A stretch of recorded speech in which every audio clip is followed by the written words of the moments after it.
Can you just focus, please? Well, hi there. My name is Taylor Frost, and this is another episode of Focus Please podcast. This episode is going to be a little different. I asked you guys to send in some different questions because I realized I started talking right off the bat, but some of you may not actually know me that well. So I thought this could be a fun way for you to get to know me a little better. We're going to do a mix of photography, my own wedding planning, some wedding behind the scenes chaos, just a mix of a few things that might make me expose myself a little bit, which is fun. But yeah, let's get into it. So, if you're new here, hi, I am Taylor Frost. I am a wedding photographer based in Boston, and I love capturing love. My life and my brain is a very fast moving, chaotic place, and I always am cooking up a new idea or entrepreneurial endeavor. So, my podcast being one of the newer ones. But yeah, I got some really good questions, so I do want to get into this because some of these are so jumping right into it. The first question that I got was, has there ever been a moment that has made you emotional behind the camera? And this was a hard one because I'm a very emotional person and I cry at almost every wedding. But this does remind me of one particular wedding and moment. I was reached out to by a lovely gal. At this point, it was a few years ago now, and it was very sudden. I was actually away on a vacation to unwind from the end of wedding season that year. And I was reached out to by this lovely girl and her family that let me know that her father was basically actively put on hospice and he was given at that point only weeks left. She was engaged to be married, but they really wanted her father to see her at that moment. So they sped everything up. They created this beautiful at home wedding so her father could be a part of it. The way that they transformed this house was honestly, I was in awe at some of the cute details in the way they put things together. She was telling me that they got some stuff on Amazon even, and I was blown away. And before the ceremony, we were taking some photos, and the dad had said a few words to me, just expressing gratitude and just telling me about his, oh my God, I'm going to cry right now.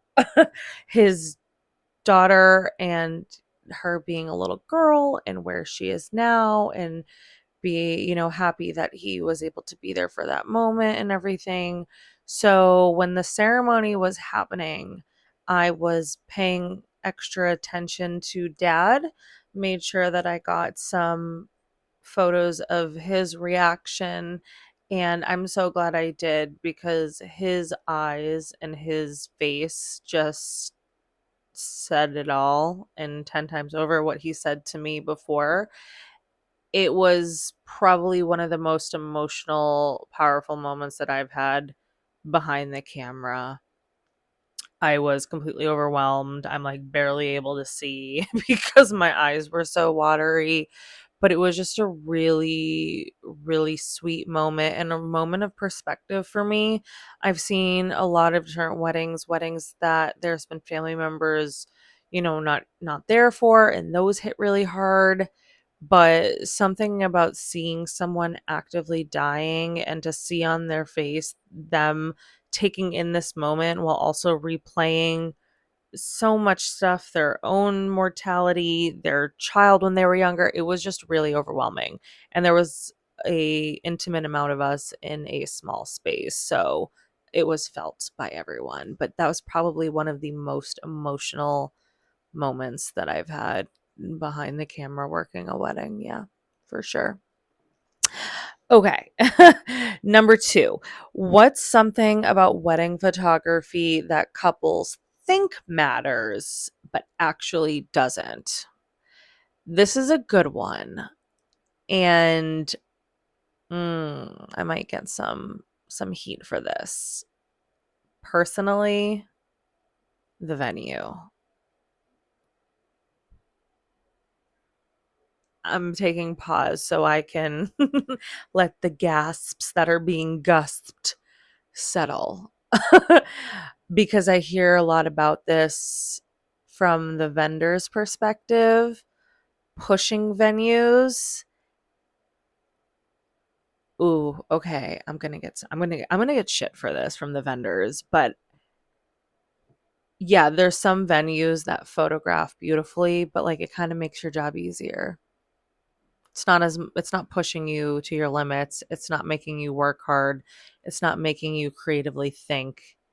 There are some very big name venues out there that I even had on my bucket list that I know vendors have on their bucket list because it just photographs so beautifully, but they're all just like the same, if that makes sense. So I think I'm going to back it on up here. um Couples think that the venue is everything. A lot of times it is the highest price tag. And I see couples stress so much about putting so much of their budget into the venue, and then they cannot allocate funds to some of the things that maybe are more important and last longer. And generally, they care most, not everyone, but I will say, I think a large percentage of people care about the venues because of how it reflects, how it looks, how are your photos going to come out, what are your guests going to see, right? At least from the photo perspective, and honestly, a party perspective, people can throw parties in empty houses and basements and garages. We did it growing up and partying in high school and stuff. We didn't care if it was an open field. People will party and have fun no matter where it is. So that's not an argument. Um, for the photo side of it, though, a good photographer will make photos work no matter where you are. No matter where you are. Doesn't matter if it's a field, it doesn't matter if it's a basement, it doesn't matter if it's a subway train, if it's an elevator shaft. A good photographer can make those photos work and make those photos fun or edgy or artsy. So I think so much weight and worry is put into the venue. And I don't think we need to be stressing out that much about it. Your loved ones are going to party no matter where you are, just happy to celebrate you. And if you're worried about how it's going to look in photos, I promise you, I've made Boston City Hall look good, and that is voted the ugliest building. So if I mean, we can make it work anywhere, honestly. That's the honest truth. Okay. What is one thing you wish more photographers understood about running a photography business? Ooh. Okay, this is an interesting one. I don't know if this was from someone who maybe is on like thinking about turning hobbyist to photography business. I think this is so important because I see a lot of people in this industry do this. You have to be running legally. And what I mean by that is like insurance. I think a lot of people just think, oh, it's a photography business. I can just have a camera and just charge people. But you are running a legitimate business, and there are legitimacies that you need to do, like filing for your business and having insurance. I think there are a lot of people that don't do the insurance. And to me, it's a major no no and it scares me. I'm like, how could you ever? I will say a lot of venues are getting better about it where now they're just requiring it. And I get it because it's liability and covering their own ass. But a lot of venues now are requiring vendors to have insurance. And if not, they're not allowed to step foot or work in there. So I will say if you are a couple and you are vetting vendors and you're in the vendor searching process, ask if they have insurance. They should. It is a red flag if they don't. And honestly, you probably don't want to work with them if they don't. A legitimate business will have insurance. And if you don't have insurance, you're not a legitimate business. I'm sorry. It is what it is. Okay. All right. What was the moment you realized photography wasn't just a hobby anymore? It was your career.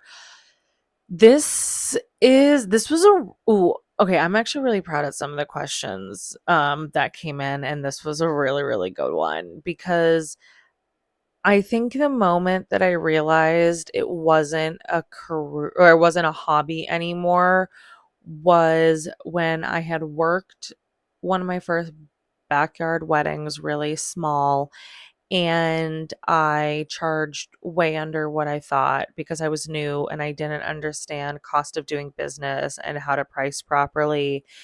And at the end of the wedding, the couple actually pulled me aside and they handed me $1,500 in cash. And they were like, your whole process that you worked with us up at before, and we saw your work ethic here today. I remember them saying, we haven't even seen the photos yet. And we know that you aren't charging what you should be. And it hit me like a Mack truck. And that was the moment that I realized that this wasn't just a hobby, that, I should pursue this. And now here we are, years later. This is my baby, my business. I don't even like calling it my business because it feels so much more to me than that. And I feel like business seems so cold and non-personal. But yeah, is that silly? Is that weird? I don't know. Okay. Next question is, what was the weirdest thing you witnessed at a wedding that you probably shouldn't have seen but did? Uh I have so many stories. I do think that I will make an episode of just crazy stories. I've started a little series of it on Reels and YouTube and stuff of just reenacting some of them. I wouldn't say this is the weirdest because drugs at a wedding are nothing new, I would say. It's a very party atmosphere. I've been offered drugs by bridal party members, and I'm like, hey, I got a job to do. Like, you do you have fun, boo. But I don't want to be taking pictures of the ceiling. So I'm just going to vibe and do my thing over here. You do you. But I've walked into, okay, I'm just making sure I can tell this without giving away any details for some anonymity here. But I did walk in on a bridesmaid and a groomsman who had significant others, confirmed before because I met them and their significant others because everyone was getting ready, doing stuff in a bathroom while also like, I don't even know if I can say this because it's not PG, but I mean, I guess it's my podcast, so it doesn't really fucking matter as I just swear. But bridesmaid was doing a substance off of a groomsman's body part in the bathroom that I walked into. So I'm gonna let your imagination wander with that and do with that what you think you can. But yeah. And I just was like, didn't see nothing here, backed on out, went back and did my business. This was a universal bathroom at a venue. They didn't have the door locked. For obvious reasons. I think they weren't in the right mindset. But yeah, it was crazy. I still think about that one a lot. I think when I have a crazy story, that's just the first one that comes to mind.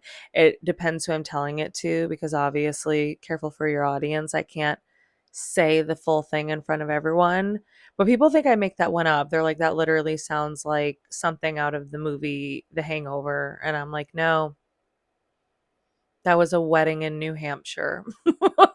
Those people are wild, and I grew up with them, so yeah, that makes sense. um Okay, now let's get into some personal questions. I had some of those. So I hear you mention your daughter Callie a lot. Are you comfortable talking about her diagnosis? I'm curious to what it is.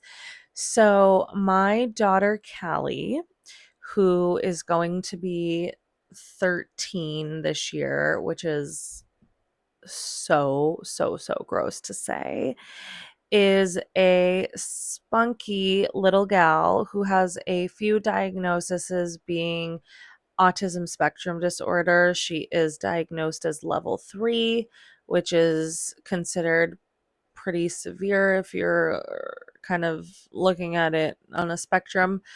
Um, OCD and anxiety. So, with those diagnoses brings a slew of different things. She has been working really hard on the behaviors and some of the struggles that she's had. It's been a few years of trying to find the right medications and proper therapies, and just a lot goes into it. But yeah, that's her diagnosis. I'm happy to talk about it more. It's definitely, I think it's probably one that deserves a whole full episode. It's a very long and complicated story, and I do think context matters in this situation. So if people are interested, I definitely am happy to go into that a little bit more. But yeah, that's my girl Callie, who is musically one of the most gifted people I have ever like seen or met in my life. One of my favorite stories to tell about her was, we had these little like the little play pianos, the small ones, little keyboards that you would get at like Walmart or Toys R Us or anywhere, right? It was just like plastic little keyboard. So she had one, and she was about 3 years old at the time, and she would be sitting in the living room and a commercial would play, the State Farm jingle or the PBS little theme song jingle would play. And she would look at the TV and listen to it once, and then go over to her keyboard and play it. And maybe she would get like one note or two wrong, but then would pretty much almost be like sight sound to like playing, not sight reading, but like sight sound to play, and would boom, just like play the whole song. So she would hear the State Farm commercial once and then sit down and on the piano be like, do do do do do do do, like whatever it was. And it just blew us all away. I still to this day have never seen anything like it. But yeah, that's my girl Callie. Okay, quick pause before we jump back in. This episode is sponsored by, well, me. If you didn't know, I'm a wedding photographer and the human behind Taylor Frost Photography, based in Boston, but honestly traveling wherever the love stories take me. My style is a mix of editorial and real moments. So think Vogue style portraits, incredible lighting no matter where you are, and also the candid stuff that actually makes you feel something years later.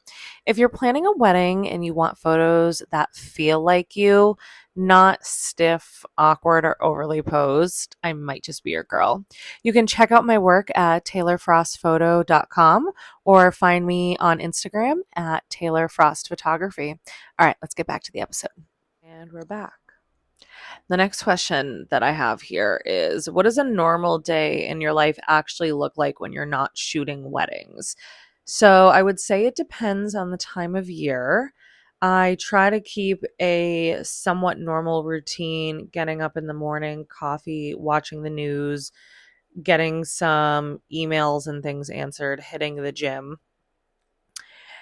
Then it's usually editing. I know that sounds so boring. If I have things to edit, I will edit.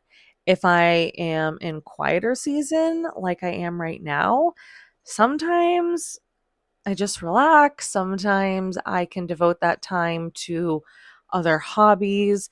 I will say that it feels like even in the quiet season, my spare time got busy with other stuff. But yeah, next question. When did you first realize you were a creative person?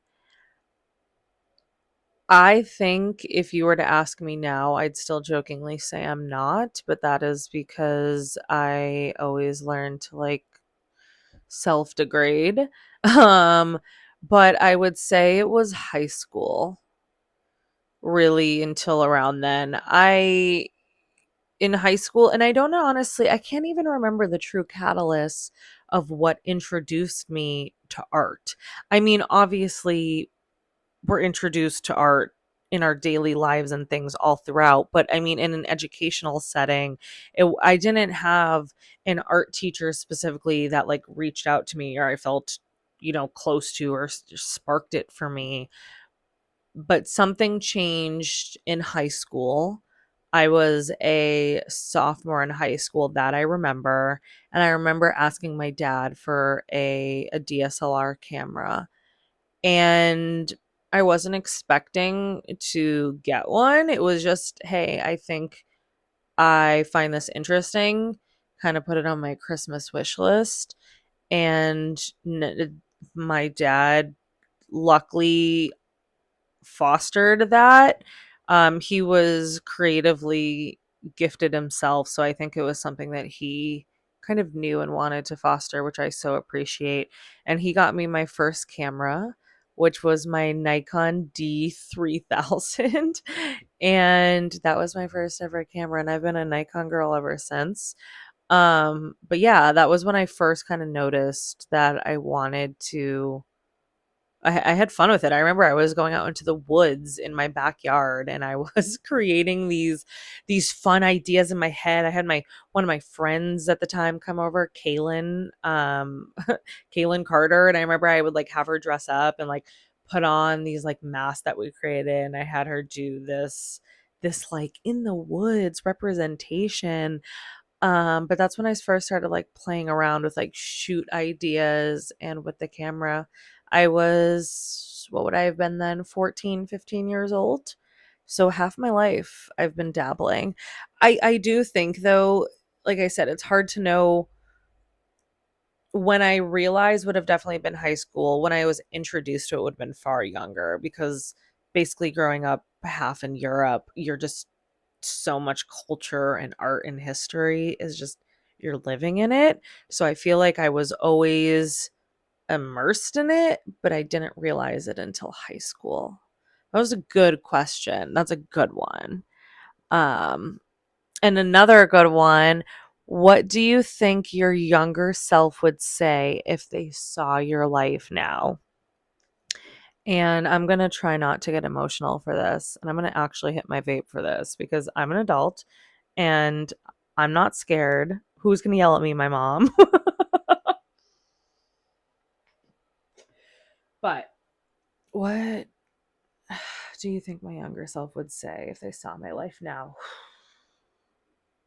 That's a hard one because, damn, I just had therapy and it was a tough session. I think the younger me would look up to me in a way that I wouldn't want me to look up to me. Stick with me here. I know what I just said sounded like none of that made sense, but I think younger me would look up to me and think, wow, she's got her life together. I want to be that. But seeing behind the curtain, I know better. There's parts about me that I was just talking about this in therapy. This is so funny that I kind of took as a personality trait to be good, but maybe it isn't good. You know what I mean? So, for example, I was kind of brought up and taught that hard work is everything. It's the end all be all. But now I've spun that into pretty much my whole life and personality. And sometimes I work 80 hours a week. And that isn't always the best work home life balance. So it's things like that. You know what I mean? Like, and younger me would look and be like, wow, look how hard she's working and she's so successful.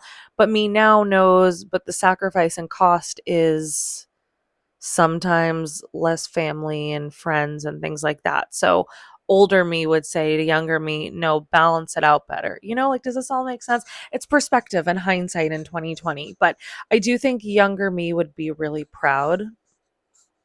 Um, I don't think younger me would have ever thought that I could make this a career. Just having a disposable camera running around in Europe, I would have never have thought that people would be interested in works of mine, would have pictures of mine hanging in their home, would want me to photograph their love in different states, countries. It is really crazy. So I do think younger me would probably look at me like I was some sort of celebrity, even though I am not. But she would be really proud. And I am too. I am proud.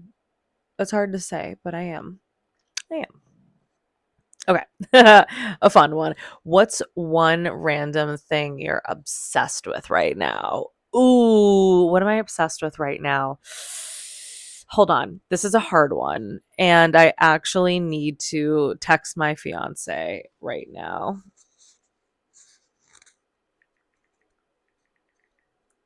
Random question. What is one thing you think I'm obsessed with right now? We're going to wait because I feel like I can't answer this question. I need an objective, unbiased opinion. So I need him to tell me what I'm obsessed with. He just read the message. Please hold. Please hold.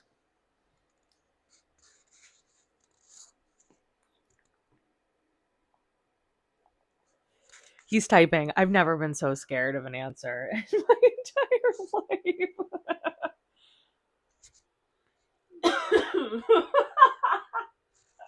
Okay. I'm joking. Hold on. Okay.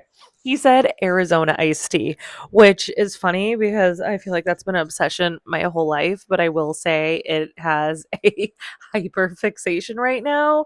And I'm trying to be better about it by doing like the less sugar ones and stuff. But yeah, lately I've just been wanting Arizona iced tea. And I think more than anything, it's probably just like a nostalgia grab. And they're just still cheap, okay? I can still get I got one of the bigger bottles for $1.25. That's some good juice to dollar ratio, okay? In this economy, I'm gonna take it. Okay.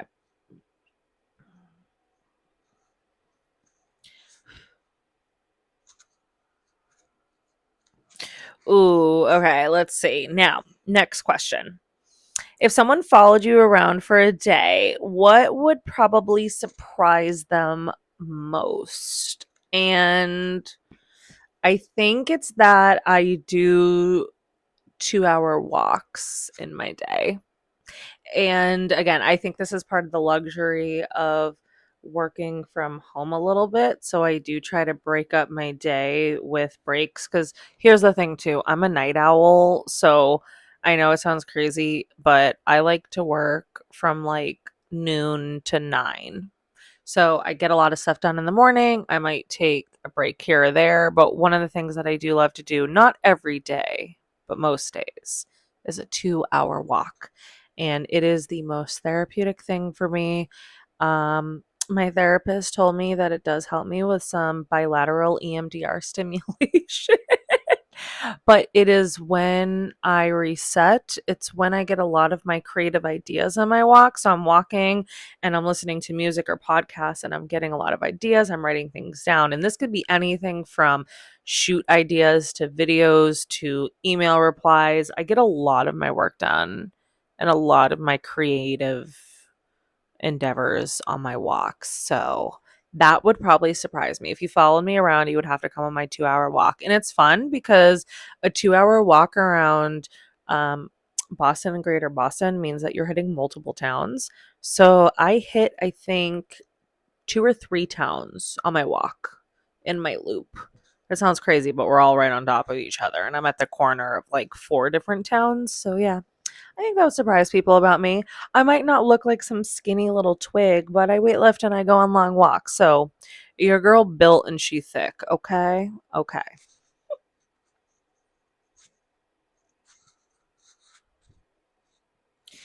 Next question. What scares you the most about the future, personally or professionally? I'm trying to think because I have a couple of different answers and one might not be podcast appropriate, but I do think one thing that does scare me, I won't get into this too deep, is the political climate. If you follow me on social media for any amount of time, even one day, 24 singular hours, you'll probably see me post something political. It's one thing that it's a fine line to walk. I've actually I had some photographers recently who kind of commended me and not congratulated me, but yeah, commended me for just being willing to even say something. I think a lot of people get scared. The fact that it, mm, people are scared to say things politically now because your political opinion can be weaponized against you, and it can weaponize, people can lose their livelihoods about it. But when it comes to life and death, when it comes to the killing and raping and murdering of children, I'm sorry, that's just something I won't be quiet about. And if I lose everything because of that, then I guess like what's the ladder, right? What would be the ladder? Is staying quiet and taking money still, like, it feels dirty. It feels wrong. It feels, shutting up and staying quiet and complicit and getting paid is the same as, like, to me, is like taking money from Hitler. And I know that seems extreme of a comparison, but that's what it is to me. Because in this day and age, our voice is one of the tools and weapons we have. And well, actually, staying quiet and complicit has been an accomplice since for all of history. If I really wanted to get into it, but I'm not going to go too deep into it because I don't want this to turn into a big political talk. But yeah, okay. This is a really funny one. But what's a hill you will absolutely die on that has nothing to do with photography? And I've thought about this. And I think the hill that I will die on is we need to bring back full on Black Friday in store sale madness.